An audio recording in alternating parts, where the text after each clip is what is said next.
Back here on HQ, if you're a Bengals fan, these words are your worst nightmare reading this. Pass rush on pause. We know Cincy, they've invested heavily on the offensive side of the ball with those big contracts to Joe Burrow, Jamar Chase, T. Higgins, but the offense isn't the problem, and we know that. It is the defense that ranked bottom 7 in the league. Trey Hendrickson, that contract situation still in flux. So with that, the Bengals drafted Texas A&M pass rusher Shamar Stewart in the first round. So he shows up to OTAs but didn't participate in a single drill because he still has not signed his rookie deal. So we want to know the panic level for a certain team, starting with the Bengals. And for that, we want to bring in our NFL analyst, Charles Davis. Charles, always great to see you. We're talking holdout situations, and Cincy is at the top there because the Trey Hendrickson situation, we hear Joe Burrow, backing his guy, saying pay him. That's all going on. So in the meantime, they get Shamar Stewart, someone who's supposed to complement him, and now he's holding out. So what is your level of concern for the Cincinnati Bengals, especially when you consider what we saw from that defense last season? Jacqueline, I'm going to go back here because people of a certain vintage, such as I, will remember a movie called War Games. And our country's readiness in case of war was determined by DEFCON. 5 all the way down to 1. 5 being the least concerned, 1, we're ready to go, right? So with Trey Hendrickson, I think they're at DEFCON 3 because he's a veteran and he has shown the ability to sit out things, and he's made some money along the way. So it's not the same as Shamar Stewart, who's a rookie, and yes, he's making his case now. To me, he's DEFCON 5. They will figure this out because my biggest question is why is Cincinnati drawing a scratch line about that clause? Like, that's the one we're going to sit on? I don't think so. Ultimately, they will figure it out.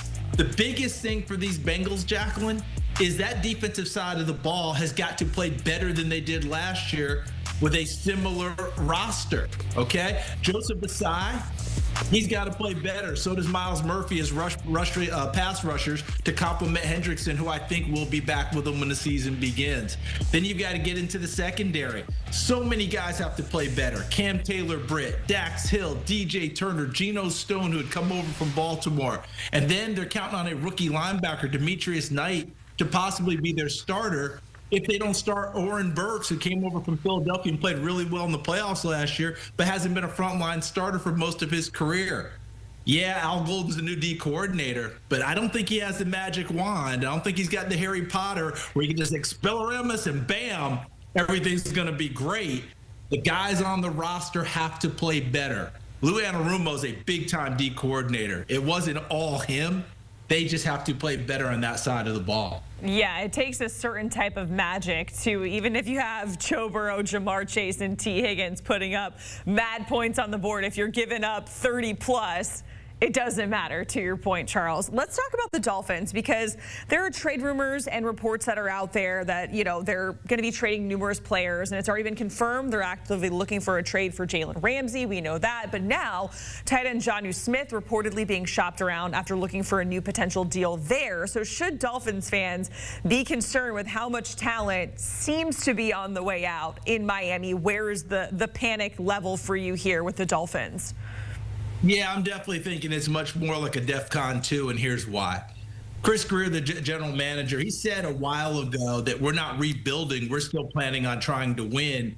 But if Jalen Ramsey's going out the door, and I thought for a while there was a chance he may not, I've been told by my sources, you can just let that one go. They're going to deal him somehow, some way.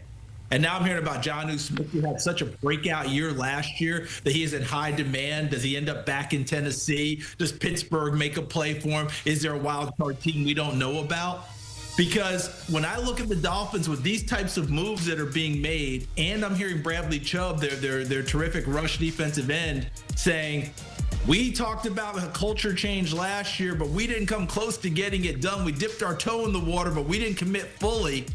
Whoa, what's going on here? Now there's about culture change again. Culture change means beating some people that you should beat and beating some people that maybe you weren't supposed to beat, but playing to that level. The Dolphins haven't done that in a while, so that's a big deal to me. But it was interesting with Bradley Chubb making that statement about, last year we were lying to ourselves. It reminded me of the old boxing promoter Bob Arum, who got caught in a lie, Jacqueline, and the press had him the next day and said, hey, what you said was a blatant lie. And he goes, yeah, I was lying yesterday, but today I'm telling you the truth.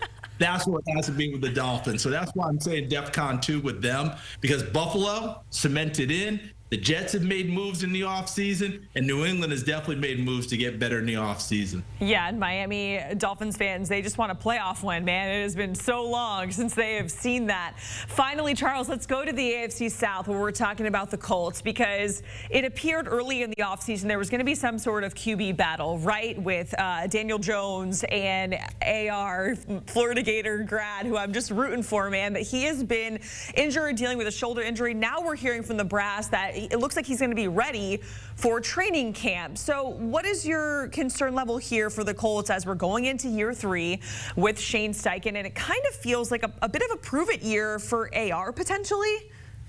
Yeah, I think you're right about all of that, Jacqueline. So let's go ahead and put it at DEFCON 1, which is the biggest. Why? Because they haven't won a playoff game since 2020. I'm a huge fan of Chris Ballard, the general manager, but we all notice the bottom line business, right? Did you get it done? Well, they haven't gotten that playoff win. Now they had to bring in Daniel Jones, as you pointed out, for competition for their draft pick a couple of years ago, who they took number 4 overall, but hasn't been able to stay healthy and stay on the field. So they really don't truly know what they have. All that being said, Shane Steichen, the head coach, I think is terrific. But guess what? They haven't won enough ball games. So guess what? He's right into that mix as well, as you've got to get it done right now. Let's throw in one more thing. The unfortunate loss of their owner, Jim Irsay, who passed away. His daughters are going to take over the team. Carly Irsay Gordon is going to be the principal owner of the team. Most times when you have a change in leadership at the top, what happens, Jacqueline? They want to put their stamp on the franchise. They want to make their own moves. She has always been involved, okay? She wears a headset during games to listen. She has a call sheet in front of her. So don't think she's like coming into it and having to learn. She's already there. Now she gets to make the big moves and have her stamp on this ball club. I think it behooves Chris Ballard, Shane Steichen, Anthony Richardson, Daniel Jones, and the rest of this team to win some ball games and make some noise in the AFC South. Otherwise, I do think there will be some changes in Indianapolis. And we just heard from Carly not too long ago saying, hey, we still believe in Anthony Richardson, but again, it all comes down to winning ball games, Charles. We certainly appreciate it, going through some of the top storylines and different situations that we're seeing, holdouts, injuries, all the things with the NFL as we wait for the regular season to get underway, mandatory minicamps. That is what's happening right now. In CBS Sports HQ, we got you covered in the offseason, the regular season, really all year round, with the news, highlights, scores. Once we do get those games, it is all here on HQ, and it is all for free.